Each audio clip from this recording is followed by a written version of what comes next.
in this service. This orange does not represent Tennessee at all. Clear the air on that. I don't think Tennessee has a color. So now that that's clear, we want to welcome here at Christ Community Church the alumni from Stockbridge High School. Glad to have everyone. So glad to have you. Amen. This time last year, Patty was trying to be in her first marathon. She was running and she was practicing for her first half marathon, and October was a big month for her. She was all excited about getting to run her first marathon, and you never know what can happen in just a year. I never dreamed a year ago that I would be standing here with my friends from Stockbridge High School being in service with us to come honor Patty. I never thought that a year could change a person's life so much, but it don't even take a year. It only takes a few days, but I do appreciate my friends for being here with us to come honor Patty, and I hope you feel welcome in this service. I hope you've already felt welcome in this service. But, I thought about it on the way to church this morning. I thought, Patty, I wish you could see all this, but I guess you can. I guess she has a front row seat.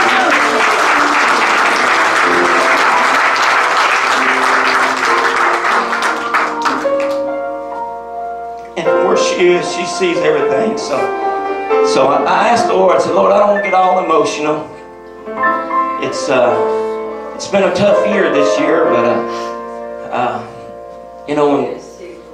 for Patty, her only words for the whole thing was, if I can, I just want to give God glory and honor through all this, and she did. And I thank all of you that are here today because of her and bringing Little Debbie's. Her thing was to make sure every kid always got fed, and so for you that brought Little Debbie's and honored her, I do appreciate that very much. I do my heart's touch today that you're here with us, and after service, before you get away, I want to get a group picture of all you guys, and it might be another 40 years before I see some of you again. So I told some of them, I said, man, we've been in a lot of places together, but church isn't one of them. I'm so honored that you're with us today. Can we just bow our heads for a moment of prayer? Father, we thank you for this time together. And it's not how I'd like to have brought all of us together, Lord, but it's okay. Because your word said you'd never leave me, nor would you ever forsake me. So I thank you, Lord, that you're with me today. And I thank you, Lord, that you're here in this service. And it is our desire, God, to bring you glory and honor, that we not be seen or heard, but God, that you would be seen and you'd be felt and heard in this service. And I pray, God, that you'd have your way. In the sweet name of Jesus, I pray. Amen. If you just remain standing for our praise and worship.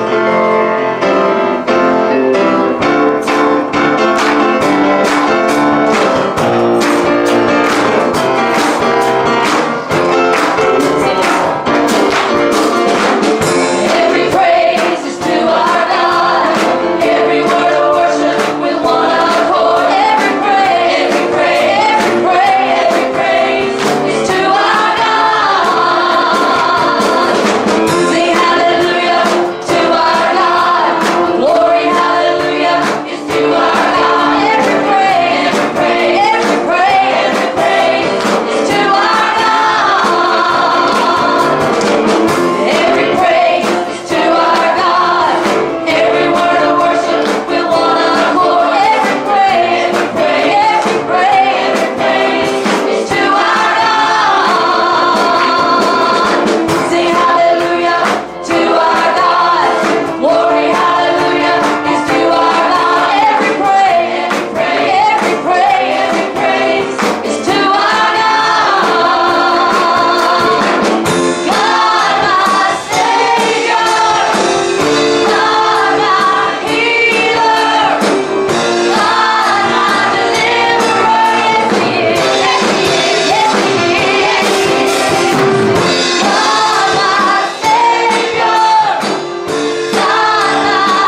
is He. Sing a new song to Him who sits on heaven's mercy seat.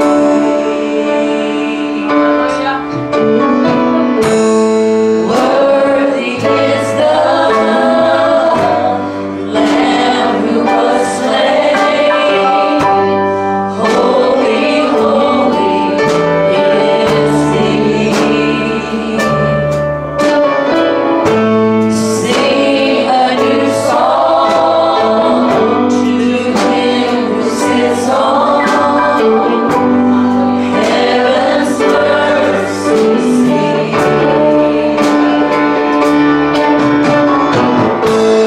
Holy, holy, holy is the Lord God Almighty, who was and is to come.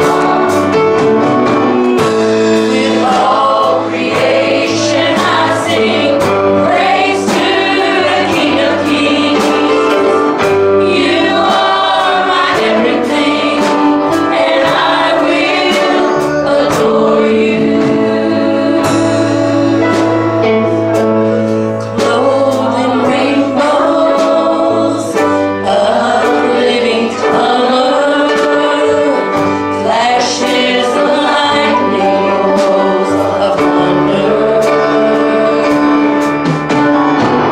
Blessing and honor, strength and power be to you, the only wise King. Holy, holy, holy is the Lord God Almighty, who was and is to come.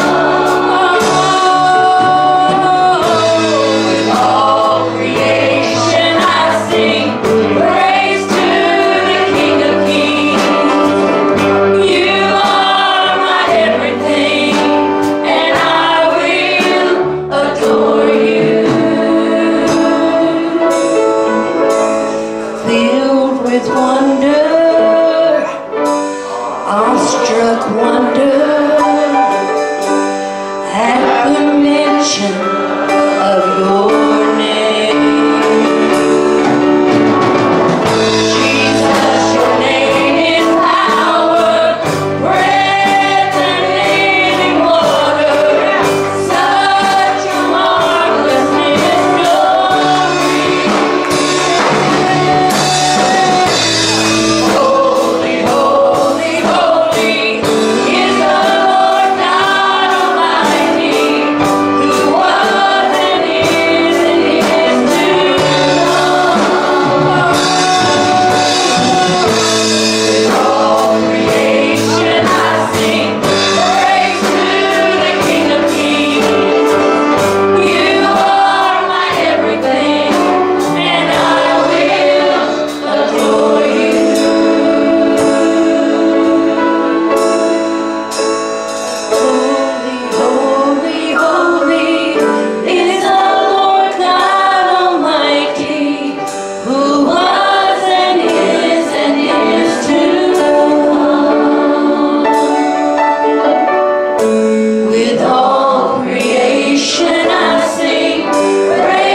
receive our tithe and offering this morning. If you'd like to give by debit, if it's more convenient for you, someone will be in the back to help you with that, to serve you with that if you'd like to give by debit this morning.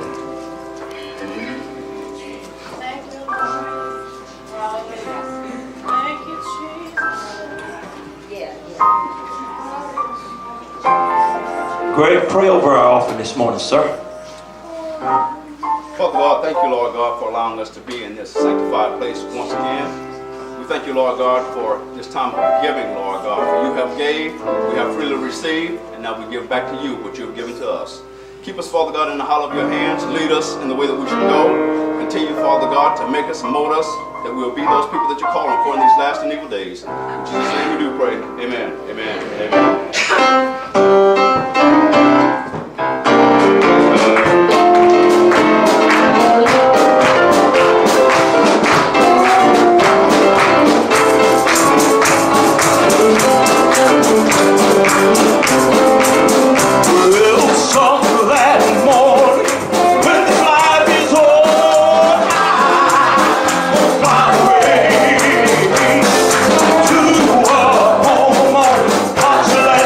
Sure.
Thank you, musicians, singers. Thank you so much.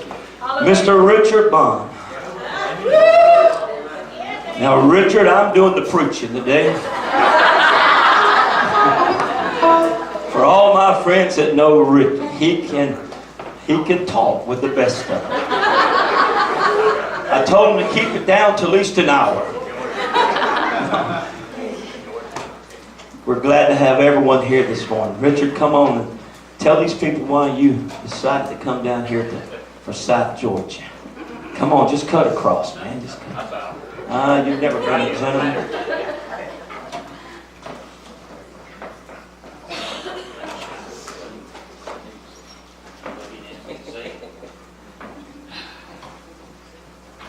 All right, I put a few things together this morning, a few words together. Excuse me. Do y'all need my mic? Probably not. First of all, I'd like to thank Steve and the church for having us here today. Appreciate y'all having a warm welcome and shaking hands. We feel like home folks anyway already. We appreciate that. I want you to know that Steve and I and Patty and most of the guys and girls here have known each other since kindergarten, first grade, middle school. Some of the guys and girls back went to Fairview. It was kind of a split school at one time, but we all gathered back at middle school and high school at Stockbridge. We all graduated from class of '77. We all got to know Steve and Patty during the years of school together. Of course, we loved them immediately. We got to watch them with their love grow together as high school sweethearts, and we were just so blessed with that as y'all were. I'm kind of nervous, can you see? I can talk, but I don't do this much. I don't even need these glasses anymore. I can't read.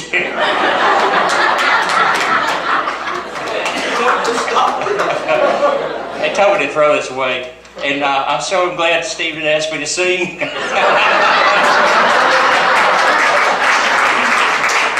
That was amazing. Wayne really wanted to come over here and sing with you, but he lost his voice. But we're so honored to be here today, and we're honored to be here as a memorial service, as a gift of life, and a gift to give back to the church, and as well as to Steve and Patty. We love them. We've loved them always. We still love them. And we'll always remember Patty in so many kind ways in the past and in the future. And one day we hope we'll all get to see her again.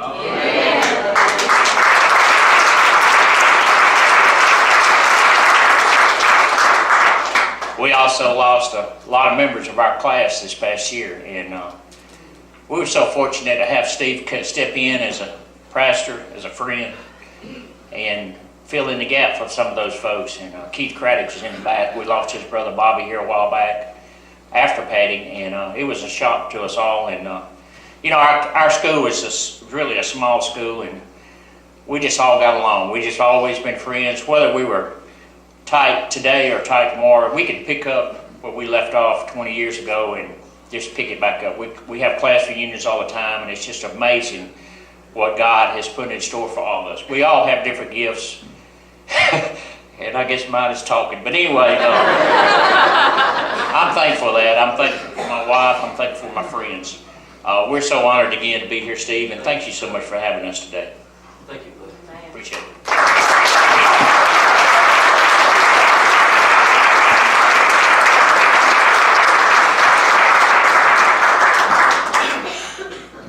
I wonder how many's here this morning that did graduate with Patty. It was a part of our class of '77. Would you stand? Just our classmates.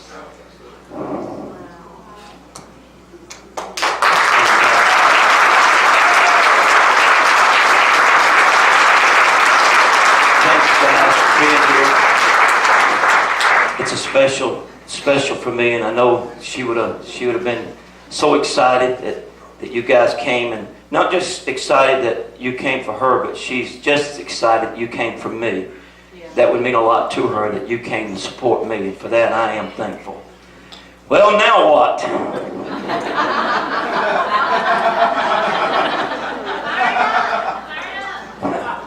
Now what? Have you ever had that now moment where you ask yourself the question, what am I going to do now?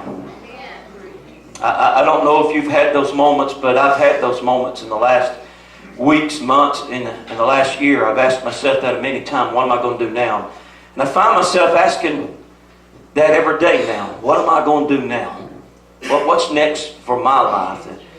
If there's ever been a person throughout the Bible who had a now life, it was no doubt David. David had a now life. He was only 15 years old, and that's just a kid to some of us now.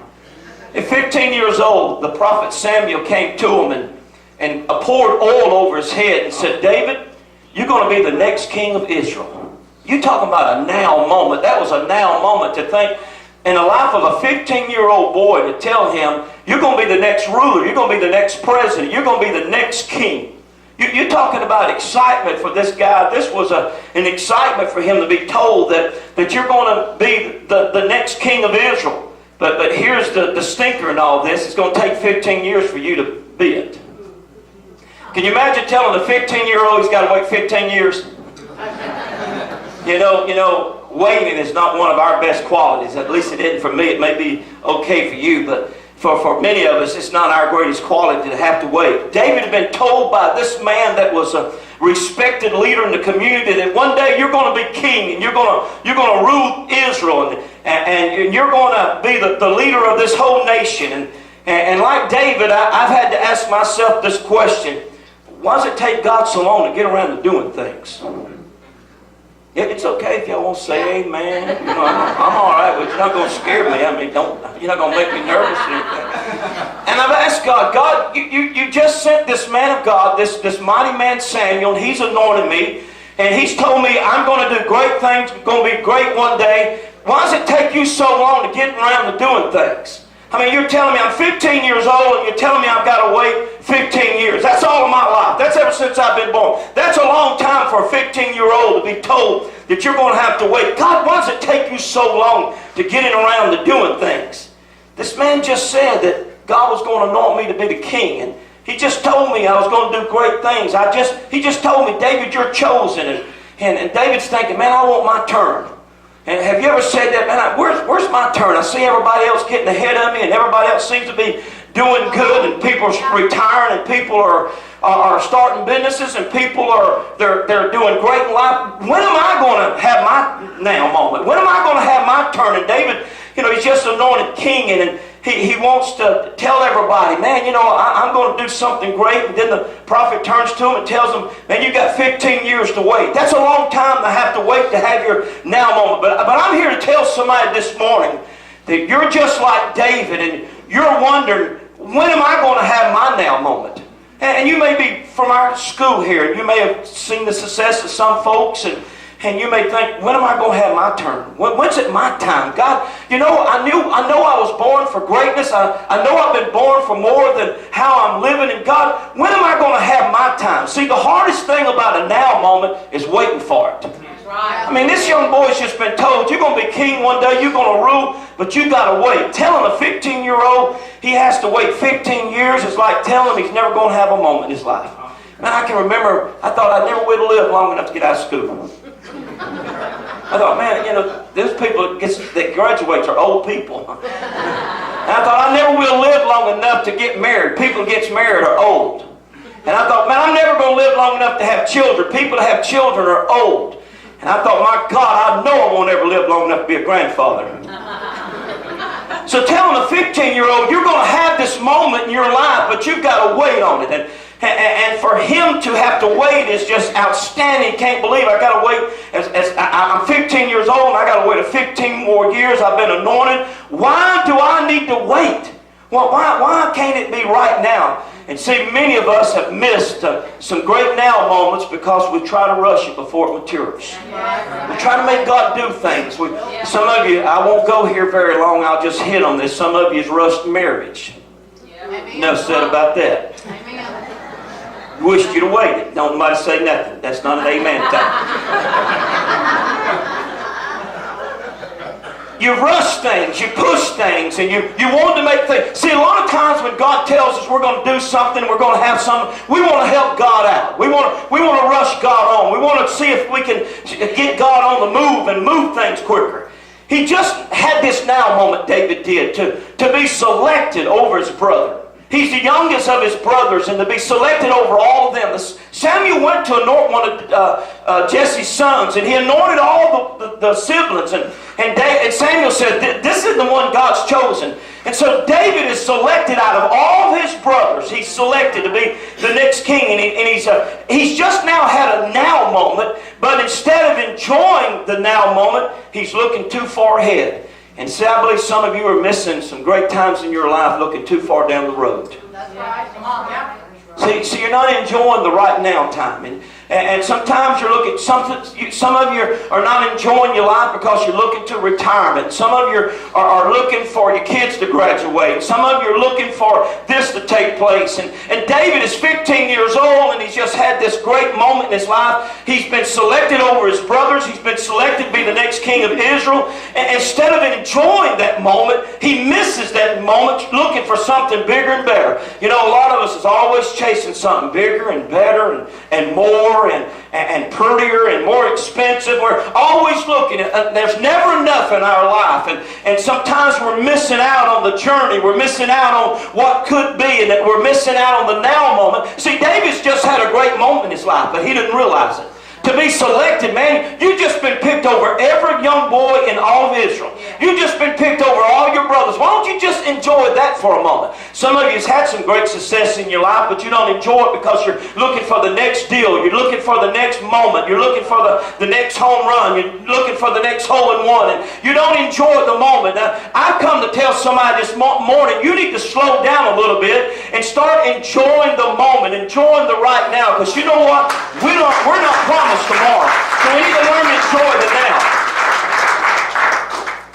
David waits for the big moment, but he doesn't know how to celebrate the now. And some of you don't know how to celebrate the now. You don't know how to enjoy life. You're looking for great moments to celebrate. And even church people sometimes, you get so caught up in going to heaven, you forget we're on a journey here.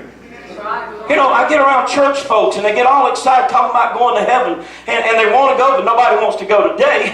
But we all want to get there sometimes, but we get so caught up in what's hereafter. We get so caught up in what's going to take place in our life later on that we forget about right now and enjoying the moment. And some of you are chasing dreams, and those dreams are just keeping you running and keeping you thinking. And that's good to have visions and dreams, but sometimes you need to slow down and say, you know what, I'm having a good moment, right? I'm having a good moment right now in my life. I've got my friends with me. I've got my church with me. And I'm just going to enjoy my moment right now. I'm not going to look too far out in the future, and I'm definitely not going to look back in the rearview mirror and miss this moment. Some of you are having moments in your life that you're missing because you're so far out there looking for the next moment to happen that you forgot to celebrate the moment you were having. And David forgot that. David, you've just been selected. I mean, every eye's on this guy. He's selected out of probably 100,000 people. David is chosen. And David's chosen over all his family. Instead of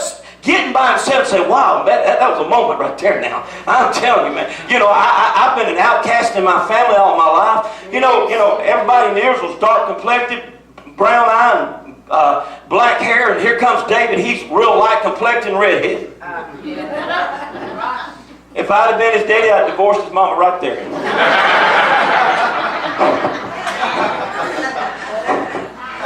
That's for another message. I thought, where'd this guy come from? And he's nothing like the rest of his brothers, but he's been secluded from the family. He's been like an outcast. But he's chosen this day, and he don't enjoy that moment because he's looking for something greater to happen. I just want to tell somebody this morning, you just need to slow down a little bit and enjoy your victories right now. Enjoy the things enjoy your kids. Enjoy your life. Enjoy the blessings that God's given to you. Enjoy the things that He's already given. Quit looking so far down the road that you miss out on what God's doing right now. See, the hardest thing about a now moment is going back to normal life. And see, man, he's just been selected. Oil's still on him. His hair is greasy. Oil's dropping off of his chest, falling down on his feet. But tomorrow he's got to go back to living. And so some of us, we have these now moments. And you have a now moment on your job. You have a now moment on the golf course. You have a now moment at a real estate closing. You have a now moment at a big event. But the next day, you got to go back home to be normal. And see, that's difficult for some folks to go back to being normal. He's 15 years old. He's been anointed. He feels very important. But his big day is only going to last a day, and he's got to go back to being normal tomorrow. He has to come down from his high and go back to his normal life. And for some folks, we find that difficult because, see, we want bigger and better and better and better and better, and we just keep chasing that dream. But David, he has to go back to his life, and for his life, it consists of tending to his father's sheep. You got to think, man, what's this got to do with being a king? Really? Tending sheep, watching sheep. You know, this is not really a great job to have. And I'm the only one with it. My brothers won't do it. They've got better things to do, and daddies gave them better jobs. And I've just been told by the greatest man in all the world that I'm going to be the next king of Israel. And guess what? I had my big day. I mean, man, I won the trophy. Everybody was looking at me. Everybody was proud of me. But now I had to come back down to normal living. And now I'm back in the field tending my father's sheep. How does tending sheep prepare me to be a king? How does these little things, what's this got to do with my greatness? How is this going to accomplish what I need to accomplish by being out here by myself at night? I'm working the night shift, and man, nobody knows where I am, and people's going to forget about me because out of sight, out of mind, and I'm back here and nobody knows where I'm at. They just told me I was going to be king. Now I've got to wait, and I'm tending sheep. It looks like I'm just going backwards, and sometimes that's what life feels like. You take 2 steps forward and 3 steps back. But I'll tell you something, greatness is not achieved in one moment. You don't accomplish greatness because you had that one moment. And sometimes we forget that. We forget because we've had that one moment that our whole life's going to change. But your life, it's a journey, folks. And that's what you got to understand. Life is a journey. And David doesn't realize he's on a journey, and tending sheep is a part of God's plan. And he didn't realize, how does this got anything to do with my greatness? How is tending sheep preparing me to be a king? Man, shouldn't I be going to a king's school? Shouldn't I be being taught how to sit at a banquet and how to lead people and how to speak well? Shouldn't I be going to some kind of school somewhere? Instead, I'm out here by myself in this field tending the sheep. What's this got to do with God's plan? For David to be promoted to a place in his life that he needs to be, he's got to tend the sheep. And some of you feel like right now, man, what does this have to do with what God's called me to do? David doesn't realize on his journey, and tending sheep is a part of God's plan. To David to be promoted to a place of respect, he needs a Goliath in his life. And see, we all want this great story that we defeated Goliath. And when battles come in our lives, man, we get on the phone and ask people to pray for us to get us out of this mess we're in. You know, what if David would have called for help? What if David would have called for his brother and said, listen, I'm facing Goliath tomorrow, and I'm going to need some backup here. I'm going to need some people to help me. I need somebody to fight this battle for me. But in order for David to get where he's going, he's got to face a Goliath in his life. And I just want to tell somebody this morning that you're facing some Goliaths in your life, in your health, in your finances, maybe with your children, maybe with your marriage, and you're facing some Goliaths. And you're thinking, man, how can I just get out of this battle right here? But I'm telling you, if you're going to come to the platform of greatness, you've got to fight your Goliath. You've got to face this battle in your life. And for David to be promoted, he's got to fight this battle right here. See, we all want that big moment in our lives. We all want that platform of greatness. But we don't all want to fight Goliath. But defeating Goliath will put you on the map. And see, for some of you folks, this is maybe you hadn't been to church in 40 years, or maybe you hadn't been to church in a long time, but you remember the story of David and Goliath because it was taught in Sunday school, in kids' church, in vacation Bible school. We all know the story of David and Goliath. Probably not a person in here that doesn't know this story. And having Goliath in your life will put you on the map. You're not going to get on the map tending sheep. You're not going to get on the map because someone said you had a good day. You're going to get on the map because you had a great victory in your life, and that's fighting some Goliath. If I could just have that one moment David felt, just like some of you, how my life would change. if God would just use me in some great way. You're waiting on something to happen. And if God would just do something in my life, I need to feel like there's purpose in my life. I need to feel like there's a reason for my existence. I just don't want to get by. I'm tired of the struggle of just existing. I want to do more with my life. I want to accomplish something. I'd like to think that when I passed away that somebody would bring Little Debbie's to my church because of me. I want to accomplish something. I want to belong. I want to be a part. And David's having all these emotions, and he's thinking, man, I want to be something. There's more to life than just what I've been through. And some of you are feeling that way, like David. David thinks, man, I was told at 15 years old I was going to do some great things, and I've been faithful over the small things, but don't look like I'm getting ahead in life, and I'm still working for my dad, and I'm back here in this back desert keeping sheep and keeping the lions away and the bears away, and man, when am I going to have my moment? When's my moment? When do I have my now moment? What do I do now? I mean, I've been told I was going to do something great, but what do I do now? What's next in my life? And you may be here this morning, and you may be asking that same question, what's next in my life? And some of those questions might be kind of scary. You're getting close to retirement. You're getting close to maybe finishing school. You're getting close to a change in careers. You're getting close to maybe moving. You're asking yourself, what am I going to do now? What's next in my life? And David asks that question, what now? What do I do now? What am I going to do now? I'm miserable. I'm miserable because I know I'm not where I should be, and I know I'm not where I want to be. I'm kind of in between, and I don't like this kind of life. I want to get going to where I need to be. See, you do the small things. You tend to your Father's business. In David's case, it was fighting bears and lions to protect the sheep. You know the story. And David would be out there tending sheep, and lions would come in to try to steal the flock, and David would fight them with his bare hands, and the same way with the bears. Can I tell you this morning that those battles with those lions and those bears that you've been having, some of you have been having some small battles. This may be small to me compared to what I've been through, but some of it's not small to you. Some of you have been having some battles in your life. And if you've got teenagers, let me tell you, you're not the only one that's having problems. Everybody's got teenagers that have problems. Let me tell you this. Let me go ahead and tell you this from this pulpit. Every family in this church has got somebody on drugs. You're not the only one. Don't think you're special. Everybody's got some kind of battle they're fighting. Everybody in this building's got something they're going through, something they're facing, something they're dealing with. Every person under the sound of my voice has got a lion or a bear in their life. And David don't understand, why am I fighting these lions and these bears? Because see, it's those little bitty battles that they're maybe not too small. They wasn't too small to David. I mean, a lion and a bear is a pretty big ordeal. But those small battles that seems like they're going to break you are not meant to break you, they're to make you. The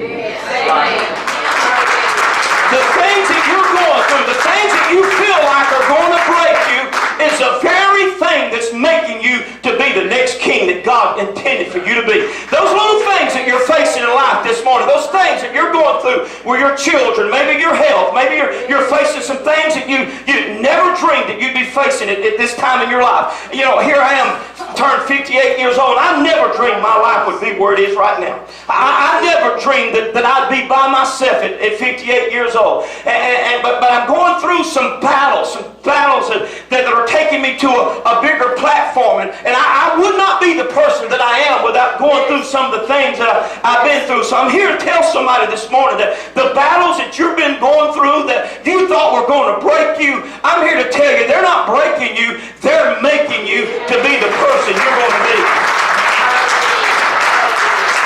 That battle you're facing is preparing you to fight a giant today. You would never, listen folks, you don't just get up one morning and say, I'm going to go whoop Goliath.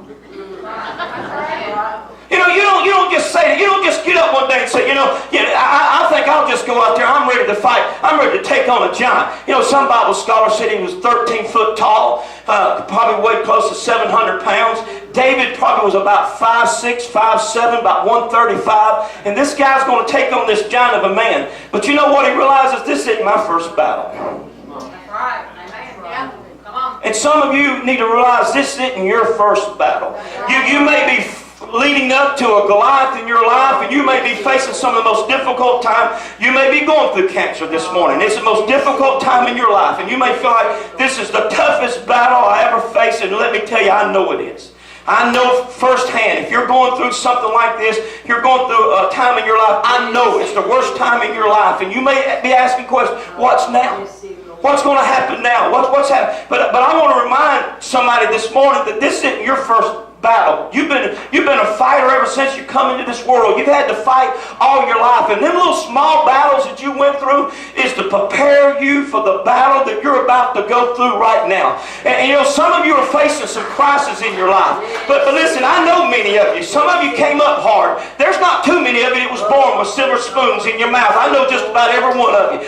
You didn't come from all wealth, and you didn't have an easy life. And some of you's had a tough life. And that tough life has prepared you for the battle that you're facing right now. But I want to tell you something. If you don't throw in the towel right here, if you don't quit right here, if you can get through this battle that seems like it's no way to win, if you can get through this battle, I want to tell you, God's going to raise you up to a platform.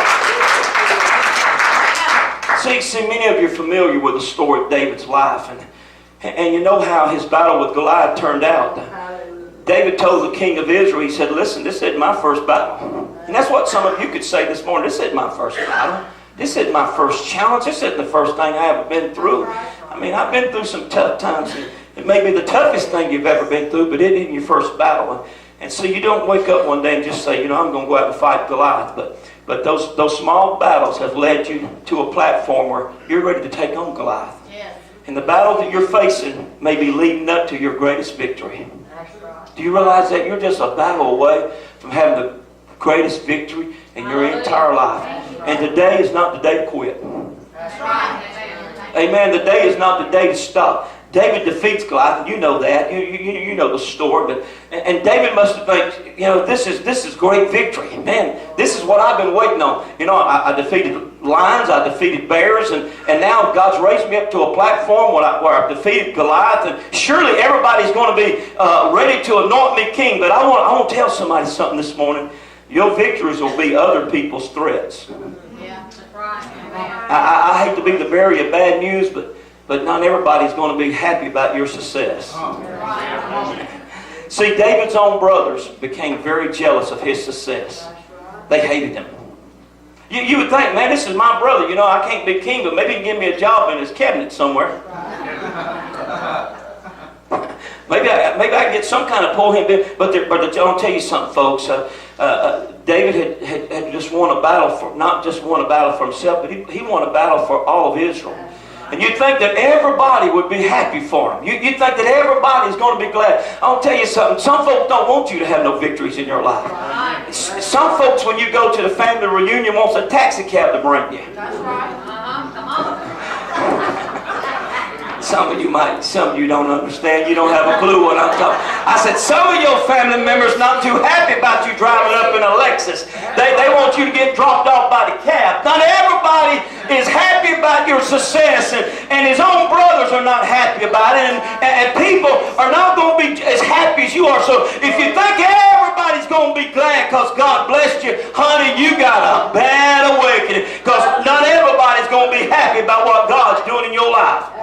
And so people are jealous of them. And not everybody's going to be proud of what God's doing for you. It takes a lot of victories to be victorious.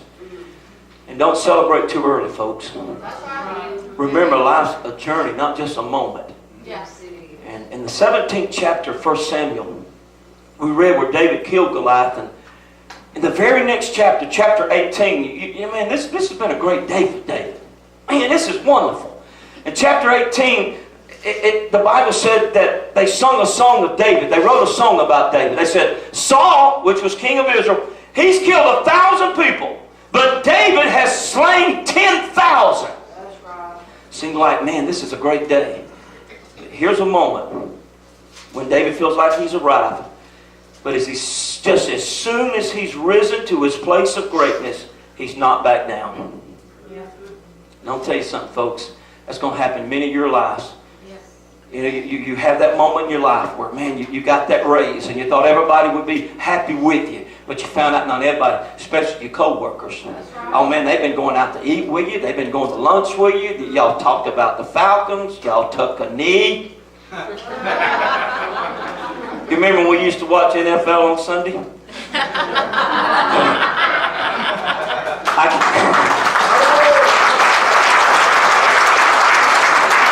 of those ungrateful jerks need to be in churches more than taking a knee somewhere.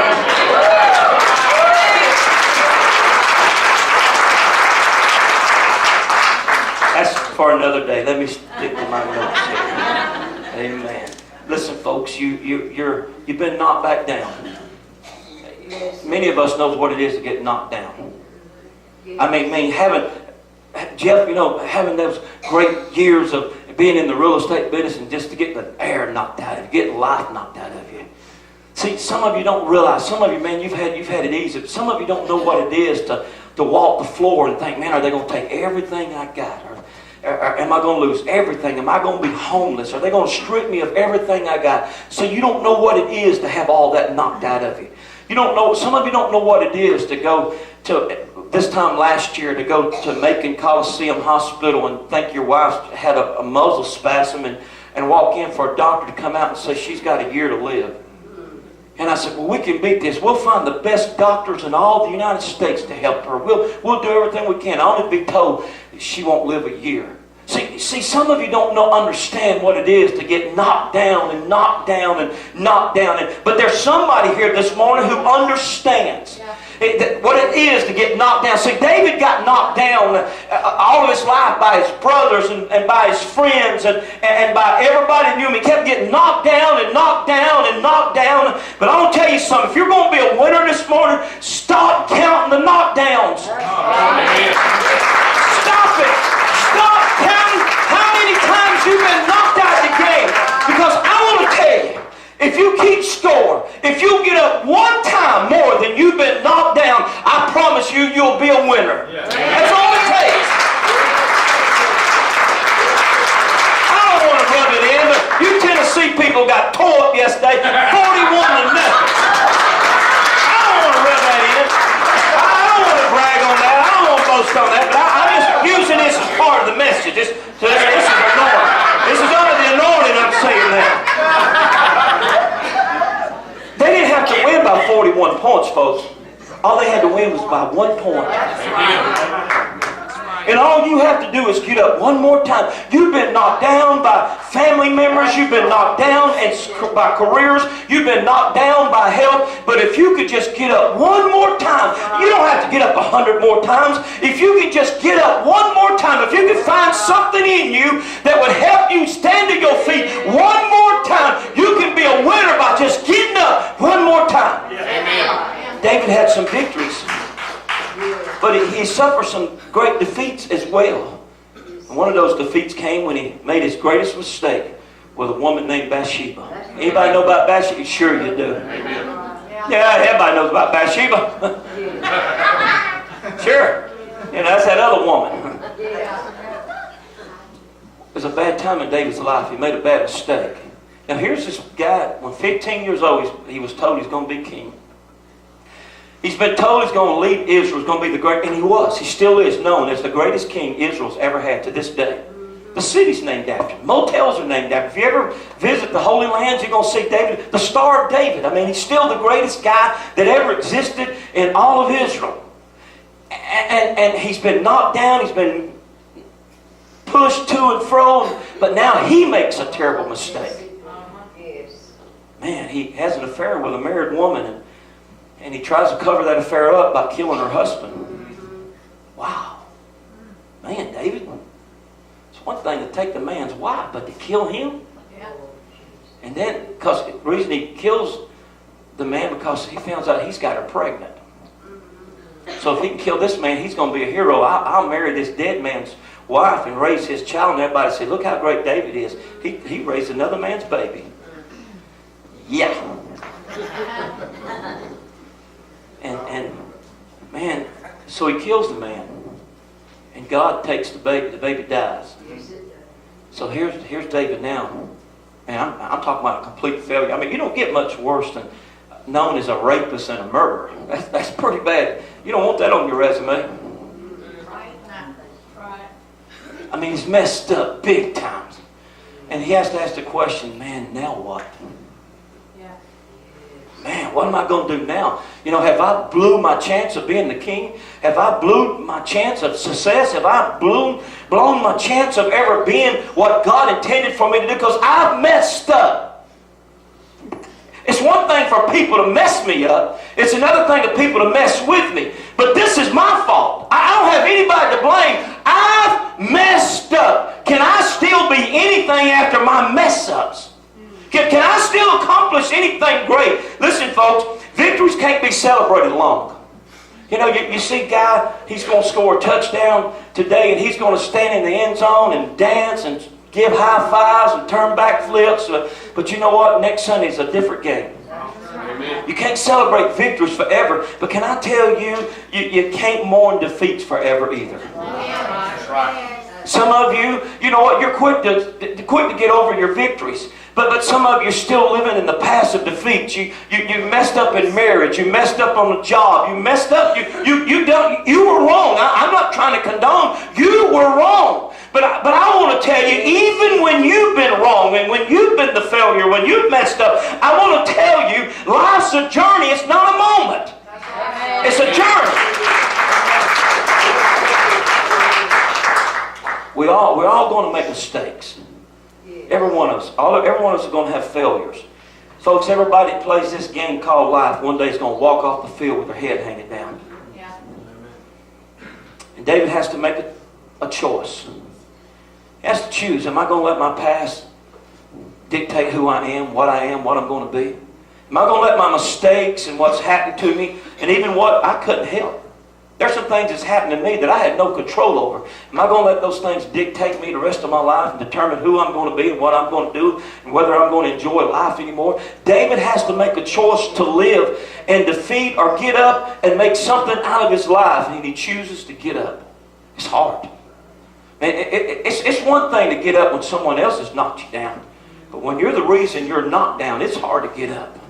It's hard to face the music. It's hard to face the crowd again. You know, when a preacher falls into sin, it's hard for him to get back up in the pulpit. But I want to tell somebody, and you know, we got double standards in the church. We got a standard for you, and we got a standard for people like me. But even people like me, if we make mistakes, there's still repentance, and there's still forgiveness, and there's still restoration, and people can still be restored. So I'm telling you, even if you've been a murderer, and I don't think we got any murderers in here, and if you've been a rapist, and I don't know if we got any rapists in here, but I'm telling you, you can still be restored.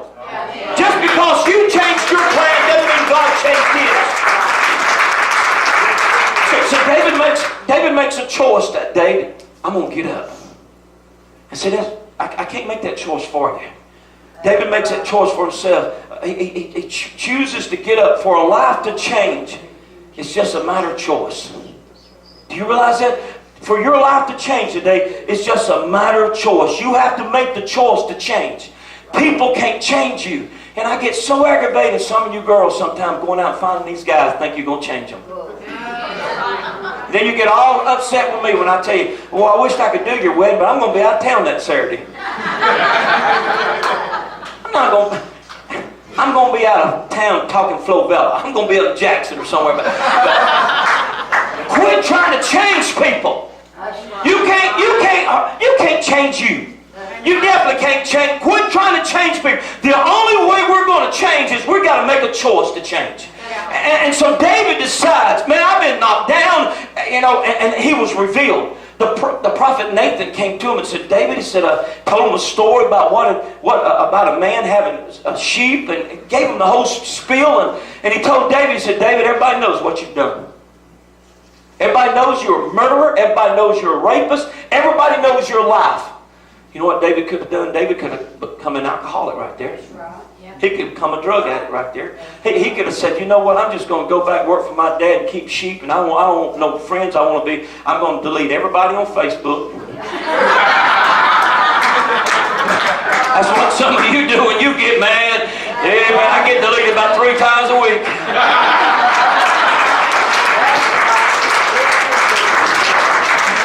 Glory! say under the anointing? I've been wanting to say that for a while. David makes a choice, you know. I'm going to get back up. I don't know if I'll be king, but I'm going to get back up. I don't know if I'm going to rule, but I'm not going to stay right here. I'm going to get back up. I got to bring this thing to a close. We're going to Butler's. It's going to take a while.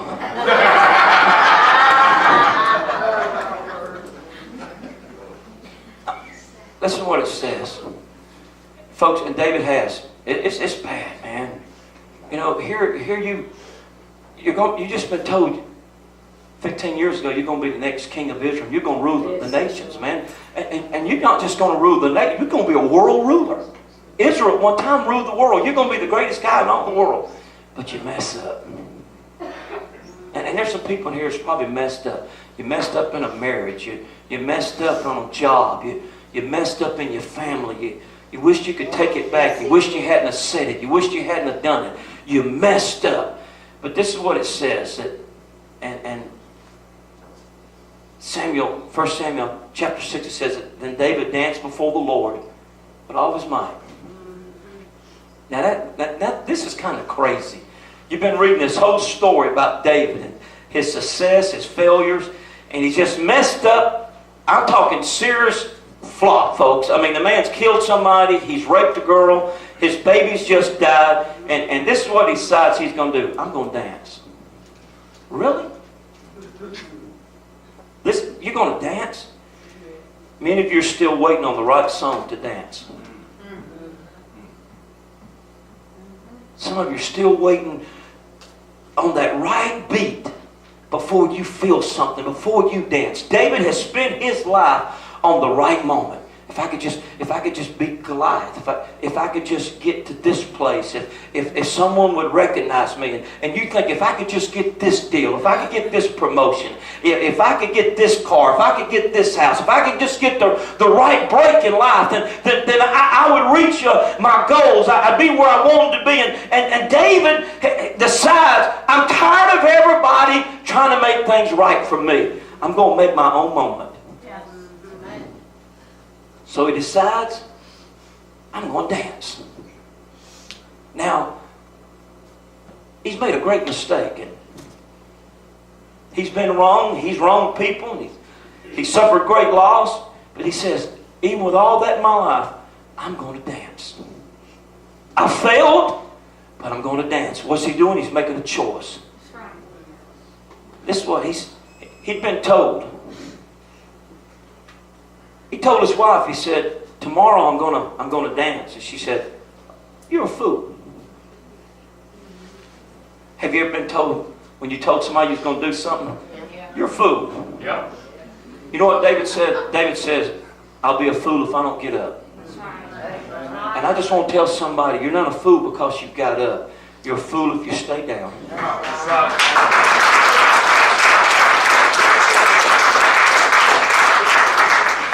And David's tired of waiting on everybody else's song before he dances. Yeah. He begins to dance to his own drum. The people had no idea. I mean, this guy comes in town, folks, and there's an audience of probably 40, 50,000 people. And folks, he don't just dance. I mean, the boy dances with all of his might. And people said, what's got into David? You know what David's thinking? You don't know my story. That's right. That's right. You don't know what I've been through. That's right. So you don't know why I feel the way I feel. So I don't have to ask for permission today from some deacon board here, some committee here. I don't need your opinion of me. I don't need for you to tell me what I can do. If you knew where I've been, you'd understand why I do the things I do. And David made a choice. Now, you're going to make a choice right here in a few minutes. You're going to make a choice. You're just going to sit down and just continue to moan and weep and cry and lick your wounds and blame yourself and blame others. Or you're going to make a choice. David came into town that day, and the Ark of the Covenant came with him. And then this is my second closing. I usually have 3.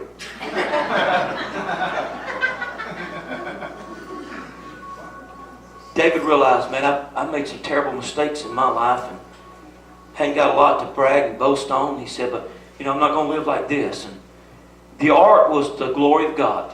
Amen. You know that the ark was the glory of God.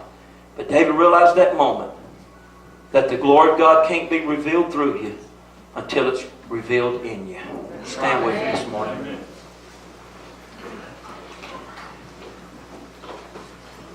Man, you're facing the greatest challenge you ever faced in your life. Toughest battle you ever been through. Dan, can you play on Bended Knee when we come in? You're faced with one of the greatest challenges, man. Maybe the service hadn't been what you're used to, and maybe the songs hadn't been what you used to hear, and preaching ain't been what you used to hear, but none of that matters. I hate it that it took me losing Patty to get some of you here. Wish we could have done it some other way, but she said to me when it first happened, she said, if one person never comes to the Lord because of what happened to me, then it was all worth it. Amen. And she said, I'm okay with this. And I told her, I said, I'm not okay with none of it. I'm not okay with it. And I felt like I've been beat up. The last 11 months has been the toughest time of my life. I've been beat up. I was scared to tell God that I was mad at Him, but I was hurt with Him. Because I didn't understand why Patty and I was going through what we were going through. It just didn't seem fair. And I figured He was big enough that He could allow someone like me, that's small as I am, to question Him. I know some of you say you're not supposed to question God. I did. I didn't die. He didn't kill me. I don't know no more now than I did when I asked Him, but I did ask Him. I know what it is to be knocked down. I know what it is to go through some tough times in my life. But I know what it is to get back up. I've made a choice. I just decided I'm going to live. I just decided I'm going to get back up. Some of you here today, you've got to make a choice today. And you may feel awkward that someone would even put you in that predicament, but you've got to know I love you. And I'm not just about today, because today is just a moment. Today's just a moment in my life. It's a great moment. It's going to be one of the greatest days of my life. It already has been. To see these guys come back into my life. One of the greatest days of my life is happening right now. And I'm going to go off with them this afternoon. It's going to be a great day. But this is just a moment. But there's a tomorrow and there's an eternity. And I know that Bobby, you're facing.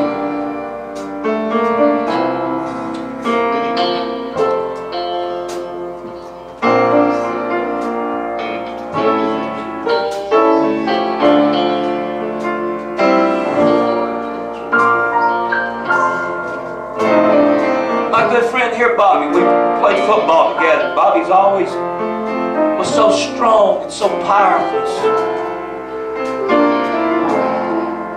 But he's facing a different battle today. He's facing cancer.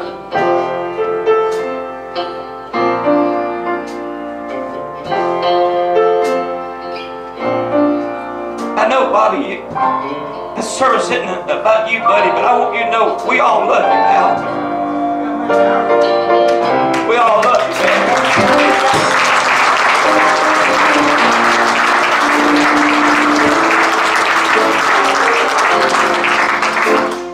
Some of you have been knocked so far down. You've been hurt. And if you've ever been hurt by your family like David, listen, you folks that haven't been hurt by your family yet, you're rookies. You get on Facebook and cry crocodile tears if you want to, but you ain't been hurt till you've been hurt by your family members. Some of you know what that is. You know, this is crazy, man. This is crazy. David just been sentenced as a murderer and a rapist. And you know what the guy says? I'm going to dance. I'm going to dance. His wife said, you're going to make a fool of yourself. And see, Mother Nature is saying to you right now, you're about to make a fool of yourself. Because the preacher's going to ask you, this ain't one of them peekaboo churches where the preacher says, bow your head and wink at me if you want. We don't have that kind of church. Because I read in the scriptures where he said, if you're ashamed of me, I'll be ashamed of you. I don't want to be ashamed of you. I've done a lot of things for him to be ashamed of. But at the end, I hope I've done something right. And so here's David. Here, man, everybody knows it. You know, he's coming into town now. The Ark of the Covenant's coming. And David realizes God's glory is never going to be revealed through me until it's revealed to me. God wants to reveal himself to you so he can reveal himself through you. If you're here this morning, if you're visiting with us, you're part of this church, and you've had some knockdown in your lives, listen, I ain't going to do nothing weird. I ain't going to put no snake on you. I ain't going to put no powder on you. I ain't going to do nothing weird to you. But David had to get out in the middle of the road. He had to be identified. David says, I'm going to dance. And let me remind you, nobody was dancing